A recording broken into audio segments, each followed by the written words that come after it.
হ্যাঁ ভাই। আমার নাম আনন্দ, পেশায় একজন ইন্টেরিয়র ডিজাইনার।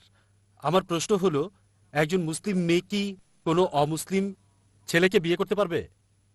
ভাই প্রশ্ন করলেন একজন মুসলিম ছেলে অমুসলিম মেয়েকে বিয়ে করতে পারবে কিনা। মুসলিম ছেলে অমুসলিম মেয়েকে বিয়ে করতে পারবে না যতক্ষণ না সে ঈমান আনে। সেই একই আয়াত আছে সূরা বাকারা অধ্যায় 2 আয়াত 221 বলা হয়েছে মুশরিক নারীকে ঈমান না আনা পর্যন্ত বিয়ে করতে পারবে না। মুসলিম নারী যদি কৃতদাসীও হয় তারপরও সে উত্তম মুশরিক নারীর চেয়ে, যদিও সে তোমাকে মুগ্ধ করে। পরে একটা বলছে ঈমান না আনা পর্যন্ত কোনো মুশরিক পুরুষকে বিয়ে করো না যতক্ষণ না বিশ্বাস আনে। একজন মুমিন পুরুষ যদি কৃতদাসও হয়, কারো দাস, সে মুশরিক পুরুষের চেয়ে অনেক উত্তম অবিশ্বাসী পুরুষের চেয়ে, যদিও সে তোমাকে মুগ্ধ করে। সে হয়তো পৃথিবীর সবচেয়ে হ্যান্ডসাম পুরুষ, হয়তো পৃথিবীর সবচেয়ে ধনী, তবে বিশ্বাসী পুরুষ কোনো অবিশ্বাসী পুরুষের চেয়ে অনেক বেশি উত্তম। নিয়মটা মহিলাদের বেলা তো একই। কোনো মুসলিম মেয়ে অমুসলিম ছেলেকে বিয়ে করতে পারবে না যতক্ষণ না সে ঈমান আনে। যদি সে ইসলাম ধর্ম গ্রহণ করে খুব ভালো, তাহলে বিয়ে করতে পারেন। আমি গাড়ির একটা উদাহরণ দিয়েছিলাম যে 4টা চাকা একই রকম হতে হবে।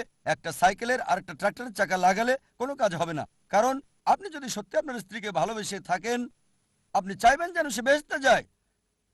মুসলিম মহিলা যদি তার স্বামীকে ভালোবাসে, সে চাইবে তার স্বামী বেহেশতে যাক। এই জীবনটা তো ক্ষণস্থায়ী। তাহলে চিন্তা করেন, কাউকে বিয়ে করলেন, আপনি জানেন আপনার স্ত্রী দোজখে যাবে, তাতে কি লাভ? তাহলে প্রথমে তাকে অবশ্যই মুসলিম হতে হবে। সে বিশ্বাস করবে আল্লাহ একজন আর মোহাম্মদ সাল্লাল্লাহু আলাইহি ওয়াসাল্লাম আল্লাহর রাসূল। তখন এটা সম্ভব। তারা ইনশাআল্লাহ ইহকাল এবং পরকালে পুরস্কার পাবে। আশা করি উত্তরটা পেয়েছেন।